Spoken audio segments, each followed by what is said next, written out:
40ರ ನಂತರ metabolic slowdown ನಿಂದ muscle wasting, bone density ಕಮ್ಮಿ, ಮಂಡಿ ನೋವು, ಸೊಂಟ ನೋವು, ಬೆನ್ನೋವು ಇದಕ್ಕೆಲ್ಲ ಪರಿಹಾರ clinically tested Amrit noni ortho plus. Noni ಮತ್ತು ಔಷಧೀಯ ಗಿಡಮೂಲಿಕೆಗಳು ನೋವನ್ನ ಕಮ್ಮಿ ಮಾಡಿ ಪೋಷಕಾಂಶ ನೀಡಿ ಮೂಳೆ ಸ್ನಾಯುಗಳನ್ನ ಬಲಪಡಿಸುತ್ತವೆ. ಅಮೃತ್ ನೋನಿ ಆರ್ಥೋ ಪ್ಲಸ್ ನೋವು ರಹಿತ ಜೀವನಕ್ಕಾಗಿ ಖರೀದಿಸಲು ಲಿಂಕ್ ಡಿಸ್ಕ್ರಿಪ್ಷನ್ ಮತ್ತು ಪಿನ್ಡ್ ಕಾಮೆಂಟ್ ನಲ್ಲಿದೆ.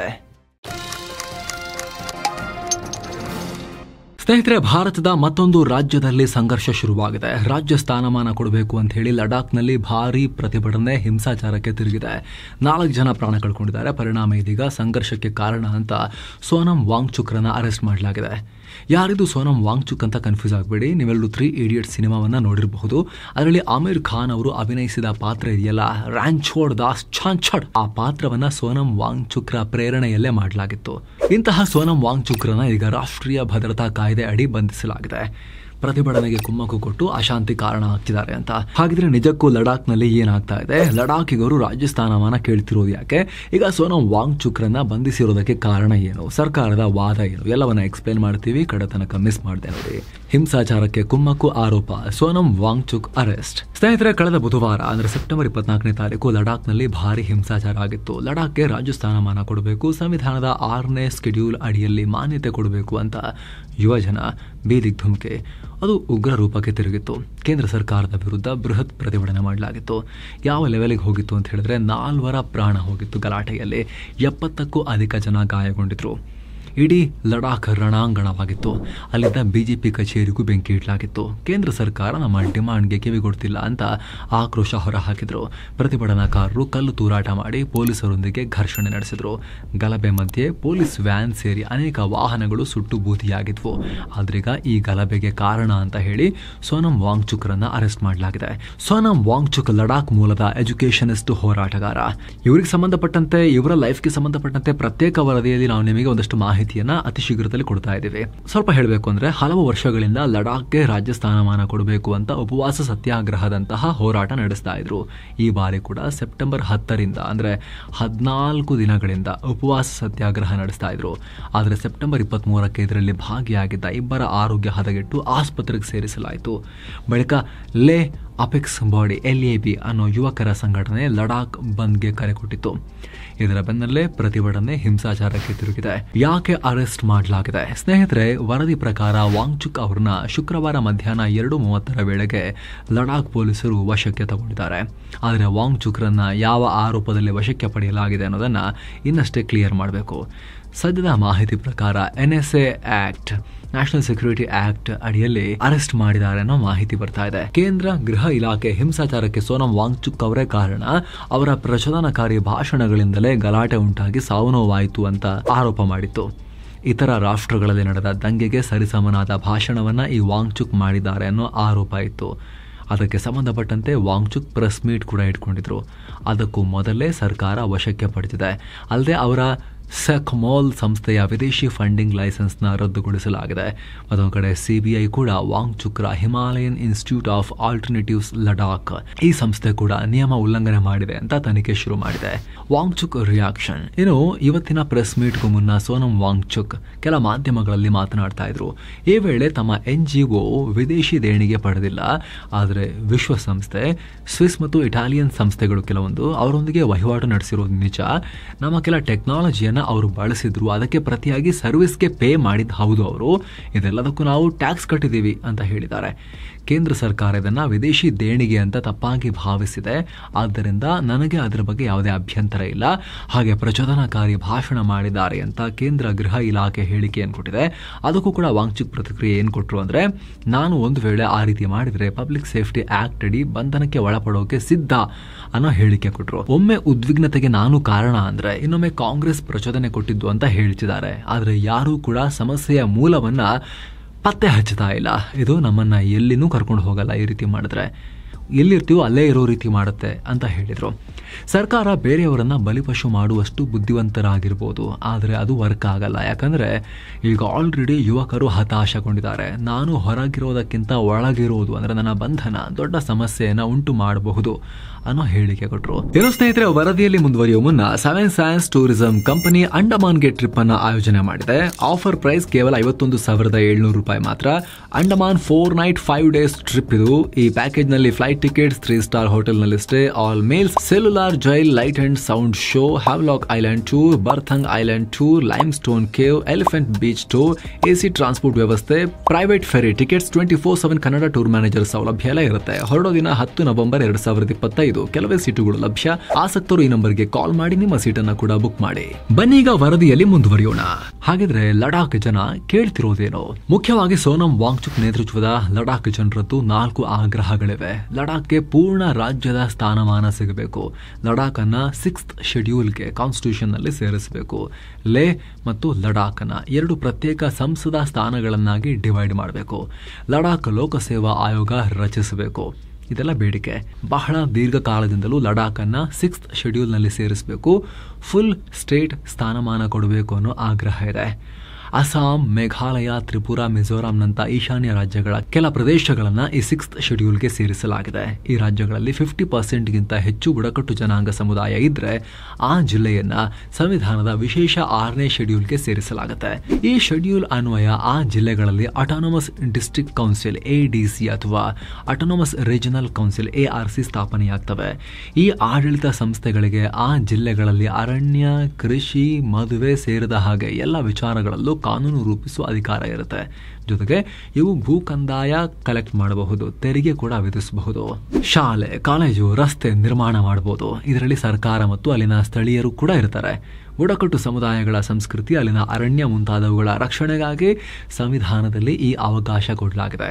ಸಾಮಾನ್ಯವಾಗಿ 50% ಬುಡಕಟ್ಟು ಜನರು ಇದ್ದಾಗಲೇ ಈ ವಿಶೇಷ ಸ್ಥಾನಮಾನ ಕೊಡಲಾಗುತ್ತೆ. ಅಂಥದ್ರಲ್ಲಿ ಲಡಾಖ್ನಲ್ಲಿ 95%ಗಿಂತ ಹೆಚ್ಚು ಬುಡಕಟ್ಟು ಜನ ಇದ್ದಾರೆ.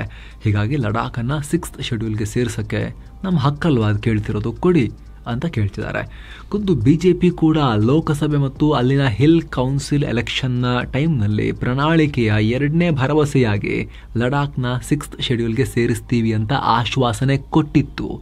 ಹೀಗಾಗಿ ಆರ್ಟಿಕಲ್ 370 ರದ್ದು ಮಾಡಿ ಲಡಾಖನ್ನು ಕೇಂದ್ರಾಡಳಿತ ಪ್ರದೇಶವನ್ನಾಗಿ ಮಾಡಿದಾಗ ಲಡಾಖ್ ಜನ ಹಬ್ಬದ ರೀತಿ ಸಂಭ್ರಮಾಚರಣೆ ಕೂಡ ಮಾಡಿದರು. ಯಾಕಂದರೆ ಜಮ್ಮು ಕಾಶ್ಮೀರಕ್ಕಿಂತ ಲಡಾಖ್ ಸಾಂಸ್ಕೃತಿಕವಾಗಿಯೂ ಭಿನ್ನವಾಗಿದೆ. ಡೆಮೋಗ್ರಫಿ, ಸಂಸ್ಕೃತಿ, ಭಾಷೆ ಎಲ್ಲ ಬೇರೆ ಬೇರೆ. ಈ 370ಯಿಂದ ನಾವು ಜಮ್ಮು ಕಾಶ್ಮೀರದೊಂದಿಗೆ ಫೋರ್ಸ್ಫುಲಿ ಅಂಟ್ಕೊಂಡಿದ್ದೀವಿ. ಅವರ ನಿಯಮಗಳನ್ನು ನಮ್ಮ ಮೇಲೂ ಕೂಡ ಹಾಕ್ತಾ ಇದ್ದಾರೆ. ರಾಜಕೀಯ, ಎಕಾನಮಿ ಪೂರ್ತಿ ಕಾಶ್ಮೀರ ಕೇಂದ್ರಿತ ಆಗ್ತಿದೆ. ನಮ್ಮನ್ನು ಕೇಳೋರಿಲ್ಲ. ಲಡಾಖ್ಗೆ ರೆಪ್ರೆಸೆಂಟೇಷನ್ ಇಲ್ಲ. ಲಡಾಖ್ನ ಸಂಪನ್ಮೂಲ ಎಲ್ಲ ಕಾಶ್ಮೀರಕ್ಕೆ ಹೋಗ್ತಿದೆ ಅನ್ನೋದು ಅಲ್ಲಿನ ಜನರ ಸಿಟ್ಟಾಗಿತ್ತು. ಹೀಗಾಗಿ ಆರ್ಟಿಕಲ್ 370 ತೆಗೆದಾಗ ಲಡಾಖ್ ಜನ ತಮಗೆ ಸ್ವಾತಂತ್ರ್ಯ ಸಿಕ್ಕ ಸಂದರ್ಭ ಅಂತ ಸಂಭ್ರಮಾಚರಣೆ ಮಾಡಿದರು. ಅಲ್ಲದೆ 2019 ಸೆಪ್ಟೆಂಬರ್ 11ನೇ ತಾರೀಕು SC/ST ರಾಷ್ಟ್ರೀಯ ಆಯೋಗ ಲಡಾಖನ್ನು 6ನೇ ಶೆಡ್ಯೂಲ್ಗೆ ಸೇರಿಸಬೇಕು ಅಂತ ಶಿಫಾರಸು ಮಾಡಿದಾಗಲೂ ಕೇಕೆ ಹಾಕಿ ಕುಣಿದಾಡಿದರು. 2020ರಲ್ಲಿ ಕೇಂದ್ರ ಮಂತ್ರಿ ಅನುರಾಗ್ ಠಾಕೂರ್ ಕೂಡ ಕೇಂದ್ರ ಸರ್ಕಾರ ತನ್ನ ಭರವಸೆಗೆ ಕಮಿಟ್ ಆಗಿದೆ ಅಂತ ಹೇಳಿದರು. ಆದರೆ ಆರ್ಟಿಕಲ್ 370 ರದ್ದಾಗಿ 6 ವರ್ಷ ಆದರೂ ಕೂಡ ಸರ್ಕಾರ ತನ್ನ ಬೇಡಿಕೆ ಇನ್ನೂ ಈಡೇರಿಸಿಲ್ಲ. ಹೀಗಾಗಿ ಲಡಾಖ್ ಜನ ಪ್ರತಿಭಟನೆಗಿಳಿದಿದ್ದಾರೆ. 2023ರ ಜನವರಿ ಫೆಬ್ರವರಿಯಲ್ಲಿ ಸೋನಂ ವಾಂಗ್ಚುಕ್ ಮೊದಲ ಬಾರಿಗೆ ಉಪವಾಸ ಸತ್ಯಾಗ್ರಹ ಮಾಡಿದರು. 2024ರಲ್ಲಿ ಸುಮಾರು 30,000 ಜನ ಲಡಾಖ್ನಲ್ಲಿ ರ್ಯಾಲಿ ನಡೆಸಿ ದೊಡ್ಡ ಶಾಂತಿಯುತ ಪ್ರತಿಭಟನೆ ಕೂಡ ಮಾಡಿದರು. ಲಡಾಖ್ ಕೇಂದ್ರಾಡಳಿತ ಪ್ರದೇಶವೇನೋ ಆಯಿತು, ಆದರೆ ವಿಧಾನಸಭೆ ಇಲ್ಲದ ಯೂನಿಯನ್ ಟೆರಿಟರಿ ಮಾಡಿಬಿಟ್ರಿ. ವಿಧಾನಸಭೆನೇ ಇಲ್ಲ, ಹಂಗಿದ್ದಾಗ ನಮಗೆ ಧ್ವನಿ ಎಲ್ಲಿರುತ್ತೆ ವಿಧಾನಸಭೆ ಇಲ್ಲ ಅಂದರೆ ಅಂತ ಕೇಳಿದ್ರು. ಈ ಹಿಂದೆ ಆರ್ಟಿಕಲ್ 370ಯಿಂದ ಸಿಗ್ತಾ ಇದ್ದ ರಕ್ಷಣೆ ಕೂಡ ಈಗ ಸಿಗ್ತಿಲ್ಲ ಅಂತ ಲಡಾಖ್ ಜನ ಹೇಳ್ತಿದ್ದಾರೆ. ಕೇಂದ್ರ ಸರ್ಕಾರದ ಜೊತೆ ಹಲವಾರು ಸುತ್ತಿನ ಮಾತುಕತೆ ನಡೆದಿದ್ರೂ ಕೂಡ ಅಲ್ಲಿ ಯಾವುದೇ ರಿಸಲ್ಟ್ ಬಂದಿಲ್ಲ. ಸರ್ಕಾರ ಈ 6th ಶೆಡ್ಯೂಲ್ ಕೇವಲ ಈಶಾನ್ಯ ರಾಜ್ಯಗಳಿಗೆ ಅಷ್ಟೇ ಇದೆ ಅಂತ ಹೇಳಿದೆ. ಇನ್ನು ಲಡಾಖನ್ನು ಈಗ ಅಧಿಕಾರಿಗಳೇ ನಡೆಸ್ತಾ ಇದ್ದಾರೆ. ಆದರೆ ಅವರಿಗೆ ಈ ಜಾಗದ ಟೊಪೋಗ್ರಫಿ ಬಗ್ಗೆ ತಿಳ್ಕೊಳ್ಳುವಷ್ಟರಲ್ಲೇ ಟ್ರಾನ್ಸ್ಫರ್ ಆಗುತ್ತೆ. ಹೀಗಾಗಿ ಲಡಾಖ್ಗೆ 6,000 ಕೋಟಿ ರೂಪಾಯಿ ದುಡ್ಡಿಟ್ರೂ ಕೂಡ ಖರ್ಚಾಗಿಲ್ಲ. ಸಿಕ್ಕಾಪಟ್ಟೆ ಕಮರ್ಷಿಯಲ್ ಪ್ರಾಜೆಕ್ಟ್ಗಳಿಗೆ ಜಾಗ ಕೊಡ್ತಾ ಇದ್ದಾರೆ. ಇದನ್ನೆಲ್ಲ ಲಡಾಖ್ನ ಪರಿಸರ ತಡ್ಕೊಳ್ಳಲ್ಲ. ಸೂಕ್ಷ್ಮ ಜಾಗ ಇದು. ಲಡಾಖ್ ಜನ ದಿನಕ್ಕೆ 5 ಲೀಟರ್ ನೀರಿನಲ್ಲಿ ಬದುಕ್ತಾರೆ. ಆದರೆ ಮೆಟ್ರೋ ಸಿಟಿಗಳಲ್ಲಿರೋ ಜನರಿಗೆ 150 ಲೀಟರ್ ನೀರು ಬೇಕು. ಈಗ ಹೊಸ ಪ್ರಾಜೆಕ್ಟ್ನಲ್ಲಿ ಹೆಚ್ಚಿನ ಜನ ಲಡಾಖ್ಗೆ ಬಂದಾಗ ನಮ್ಮ ಸಂಪನ್ಮೂಲಗಳು ಬರಿದಾಗ್ತವೆ ಅಂತ ಹೇಳ್ತಿದ್ದಾರೆ. ಅಲ್ಲಿ ಕ್ಲೈಮೇಟ್ ಚೇಂಜ್ನ ನೇರ ಎಫೆಕ್ಟ್ ಮೊದಲು ಲಡಾಖ್ ಮತ್ತು ಲೇ ಮೇಲೆ ಬೀಳುತ್ತೆ. ಪದೇ ಗ್ಲೇಷಿಯರ್ಗಳು ಒಡೆದು ಹೋಗ್ತಿವೆ. ಸಡನ್ ಆಗಿ ಮಳೆ ಸುರಿದು ಪ್ರವಾಹ ಉಂಟಾಗ್ತಿದೆ. ಸಾಮಾನ್ಯವಾಗಿ ಮಳೆಗಾಲದಲ್ಲಿ ಲಡಾಖ್ನಲ್ಲಿ ತಿಂಗಳಿಗೆ 15 ಮಿಲಿಮೀಟರ್ ಮಳೆಯಾಗುತ್ತೆ. ಆದರೆ ಕಳೆದ ವರ್ಷ ಜುಲೈನಲ್ಲಿ ಒಂದೇ ದಿನ 27 ಮಿಲಿಮೀಟರ್ ಮಳೆಯಾಗಿತ್ತು. ಲಡಾಖ್ನಲ್ಲಿ ಪ್ರತಿ ವರ್ಷ ನವೆಂಬರ್ ಡಿಸೆಂಬರ್ನಲ್ಲಿ ಹಿಮಪಾತ ಆಗುತ್ತೆ. ಆದರೆ ಕಳೆದ ವರ್ಷ ಫೆಬ್ರವರಿವರೆಗೂ ಹಿಮಪಾತ ಬಿದ್ದಿರಲಿಲ್ಲ. ಆದರೆ ಲೇಟರ್ ಫೆಬ್ರವರಿ ಮಾರ್ಚ್ನಲ್ಲಿ ಹೆವಿ ಸ್ನೋಫಾಲ್ ಆಗಿತ್ತು. ಟೆಂಪರೇಚರ್ ಕೂಡ ಪ್ರತಿ ವರ್ಷ 0.5 1 ಡಿಗ್ರಿ ಸೆಲ್ಸಿಯಸ್ನಷ್ಟು ಏರಿಕೆಯಾಗ್ತಿದೆ. ಈಗ ಆಲ್ರೆಡಿ ಗ್ಲೇಷಿಯರ್ಸ್ ಕರಗಿ ಹೋಗ್ತಿವೆ.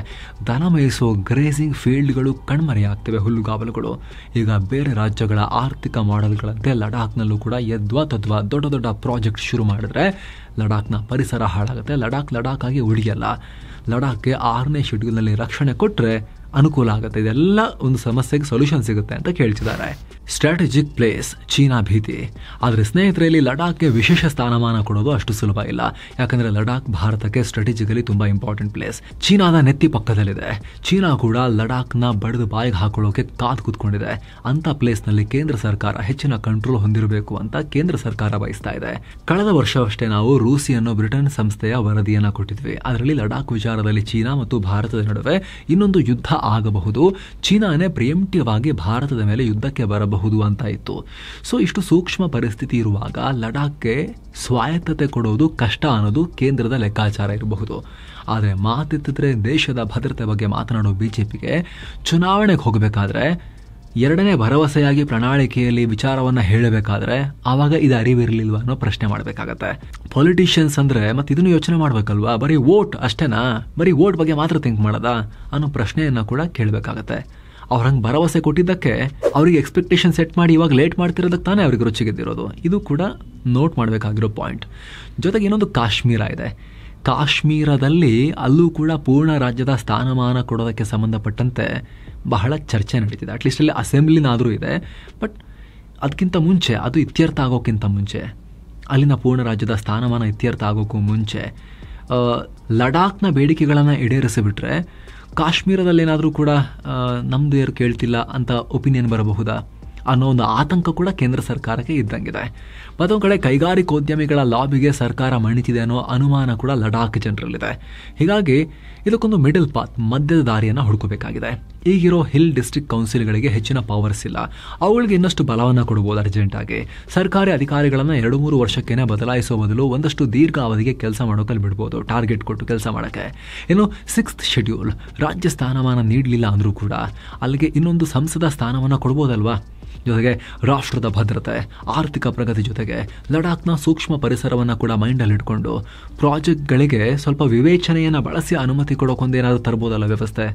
ಅಲ್ಲಿನ ಬುಡಕಟ್ಟು ಜನರ ಸಂಸ್ಕೃತಿಯನ್ನು ರಕ್ಷಿಸಿ ಅವ್ರನ್ನ ಇನ್ನಷ್ಟು ಮೇನ್ ಸ್ಟ್ರೀಮ್ಗೆ ತರೋ ಪ್ರಯತ್ನ ಕೂಡ ಮಾಡೋಕ್ಕೇನಾದ್ರು ಕೂಡ ಯೋಜನೆ ಘೋಷಿಸ್ಬೋದಲ್ವಾ? ಇದೆಲ್ಲದರ ಜೊತೆಗೆ ಲಡಾಖ್ನಲ್ಲಿ ಸೆಕ್ಮೋಲ್ ಶಾಲೆ ಮೂಲಕ ಆಗ್ತಿರೋ ಕ್ರಾಂತಿಯನ್ನು ದೇಶದ ಬೇರೆ ಭಾಗಗಳಿಗೂ ಹರಡಬೇಕು. ಆ್ಯಕ್ಚುಲಿ ಅದ್ಭುತವಾದ ಕ್ರಾಂತಿಯನ್ನು ಮಾಡಿದ್ದಾರೆ ಈ ಸ್ಕೂಲ್ ಮೂಲಕ ಸೋನಮ್ ವಾಂಗ್ಚುಕ್. ಅದಕ್ಕೆ ಸಂಬಂಧಪಟ್ಟಂತೆ ಪ್ರತ್ಯೇಕ ವರದಿಯಲ್ಲಿ ಮಾಹಿತಿಯನ್ನು ಕೊಡ್ತೀವಿ ಸ್ನೇಹಿತರೆ. Thank you so much. ನೀವಿನ್ನೂ ಕೂಡ ಸಬ್ಸ್ಕ್ರೈಬ್ ಮಾಡಲಿಲ್ಲ ಅಂದರೆ ದಯವಿಟ್ಟು ಸಬ್ಸ್ಕ್ರೈಬ್ ಮಾಡೋದನ್ನು, ಪಕ್ಕದ ಬೆಲ್ ಐಕಾನ್ ಮೇಲೆ ಕ್ಲಿಕ್ ಮಾಡೋದನ್ನು ಯಾವುದೇ ಕಾರಣಕ್ಕೂ ಮರೆಯಬೇಡಿ ಅಂತ ನಿಮ್ಮಲ್ಲಿ ನಮ್ಮ ಮನವಿ. ಮತ್ತೊಮ್ಮೆ ಮತ್ತೆ ಭೇಟಿ ಆಗ್ತಿರೋಣ. ನಮಸ್ತೆ.